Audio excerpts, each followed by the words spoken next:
Hi everyone, welcome back to another edition of my videos. We're going to be continuing our middle game explorations. So this is actually game number 12.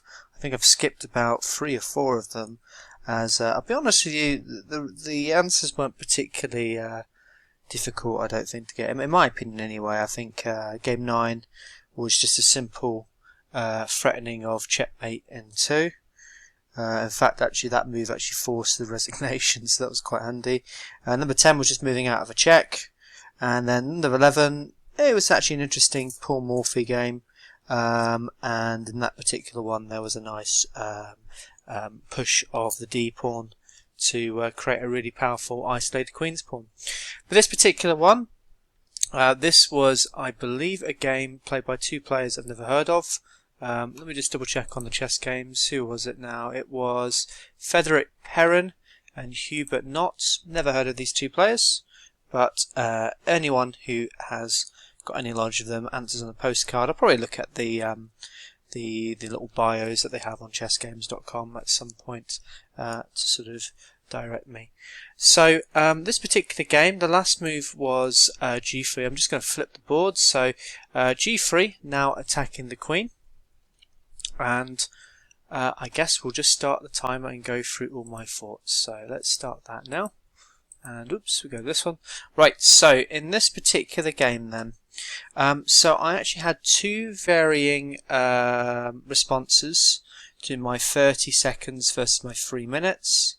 So my 30 seconds, I went for the move queen to f6, getting my queen back there. And actually in my 3 minutes I decided on queen to d8 instead.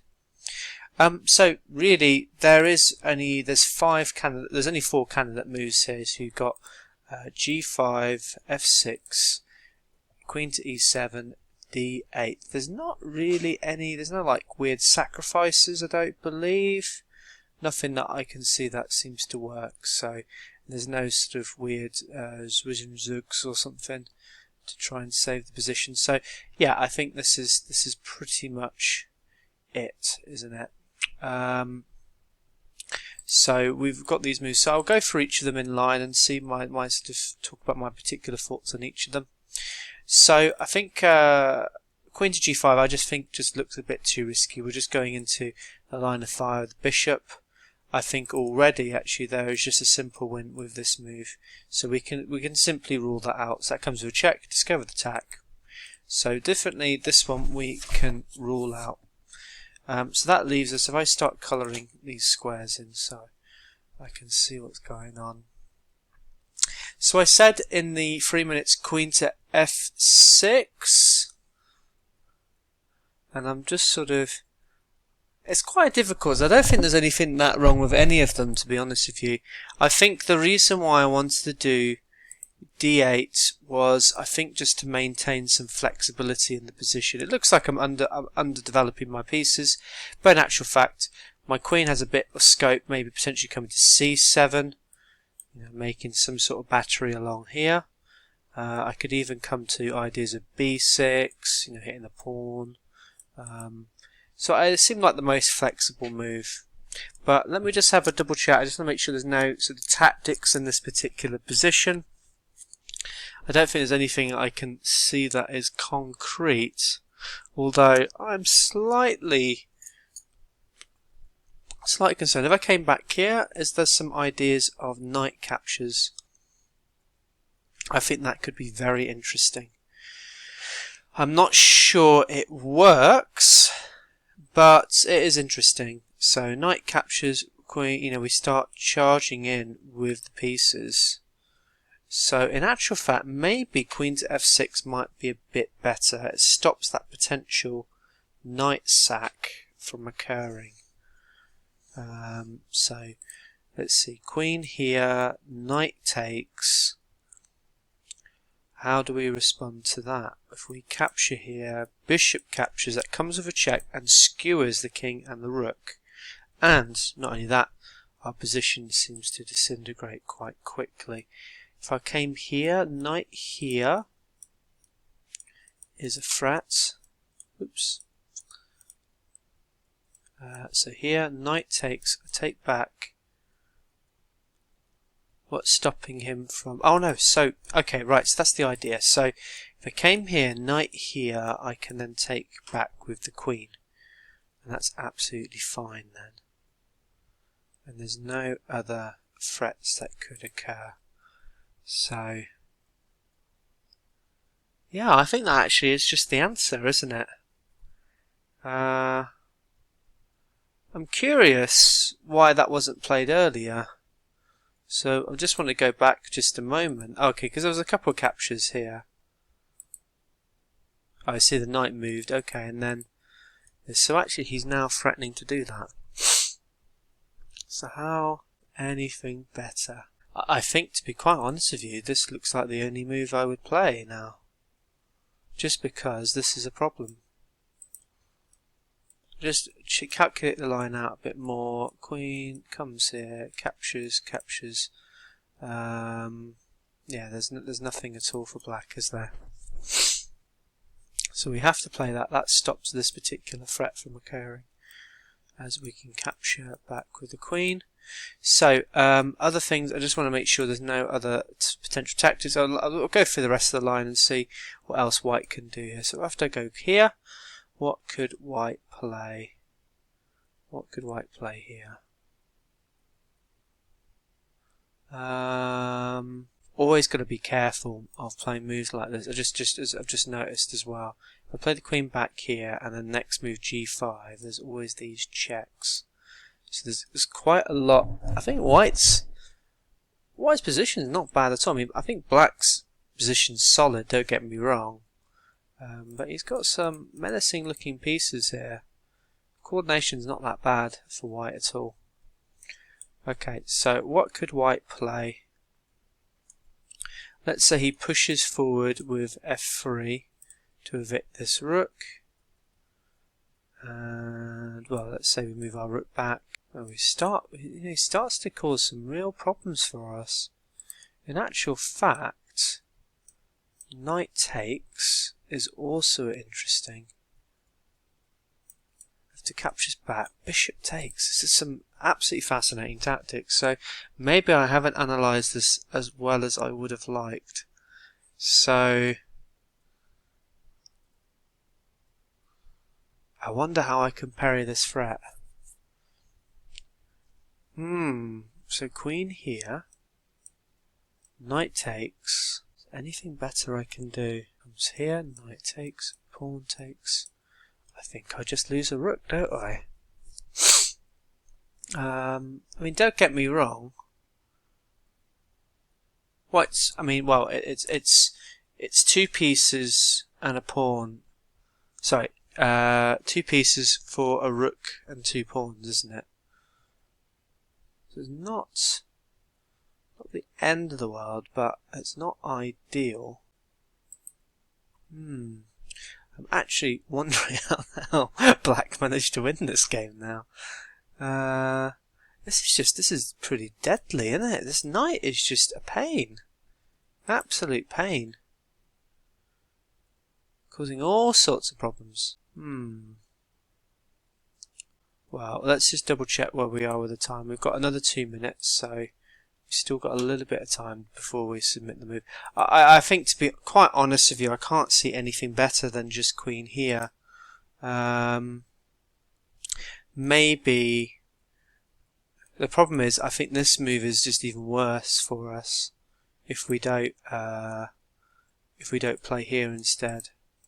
But I just want to just double check. This is going to happen anyway. This idea. Bishop takes. Now, have we got any sort of counterplay along here? No, we don't at all. So, it's really difficult. Really, really difficult. I wonder if there's some sort of tactic that I'm missing here that saves this position. I can't see anything concrete at all. Okay, back. Let's see. Okay, well I think I'm going to play this move and see what the result is. My timer's just gone, so I'm just going to stop that now. Reset it. Let's have a look at the actual game. Okay, so here we are. So we've got Herbert Notz versus Frederick Perrin. and let's get to the position. Okay, so we were right. So queen to f6 was what was played in the game, but I wonder if it is the best move. So I was going to write down on my notepad on here, queen to f6. So in the actual game, f3 was played. Okay, the rook came back to e7, and the king moved up, which was one of the ideas that we saw. That I didn't really see this move, but I think this is not bad for white at all. I think actually he's doing okay, but I'm interested to see what happens after knight here. It doesn't like that white move at all. I wonder why. So let's turn off the self-analysis just for a second. So c takes, bishop takes. This was the move that I was considering. Oh, I see. Okay, there is counterplay. So this is, I wonder if this is no good, this move. And so actually f3 it says was the best move. Okay. So now hitting here. It then likes queen to f5. So knight takes on d5 is the best move, that's what it's saying. So now it likes this move with the idea of just recapturing here. And also, ooh, very sneaky, hitting this pawn. So we've got to do something here as white. So king to g2, and now this can go. Get rid of this. Of course, what it does allow, we can take here. But c4 is the better move. I think a little bit slightly more accurate if I say so. And now we can charge in. King to g8.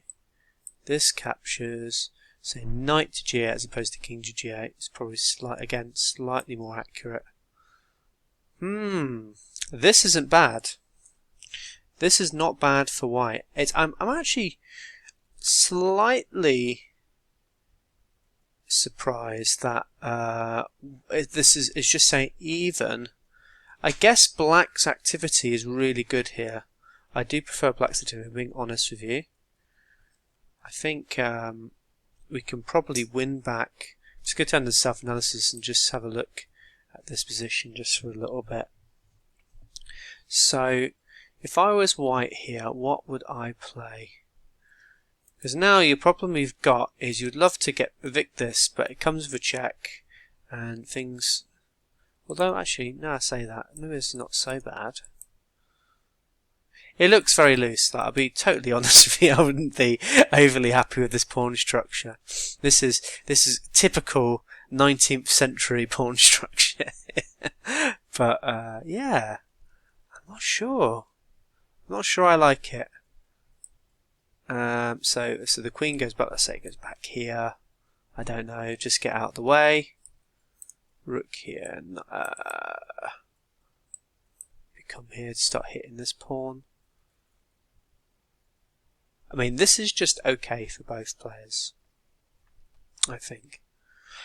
So going back then to our initial position then, so how did we do versus the engine? Let's have a look. So it says that was the best move, so that's the good news for us. Have a look at some of the other lines and actually see if any of the other ones were better here. So in actual fact, f6 is pretty much the only move. Queen to f6. It actually doesn't mind queen to d8, so I actually don't think it was the worst move. It says it's minus 0. Minus 0.12. Queen to e7 does not work at all.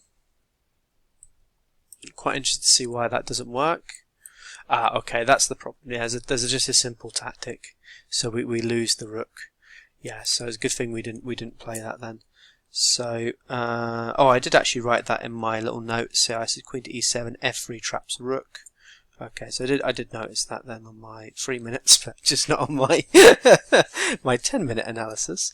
And then rook to, sorry, queen to e7. Okay, so we did manage to get the right move. So anyway, I hope you enjoyed this. I thought it was quite interesting. Just slight differences in the position and some interesting ideas for both sides. I hope you enjoyed it anyway. I'll take care.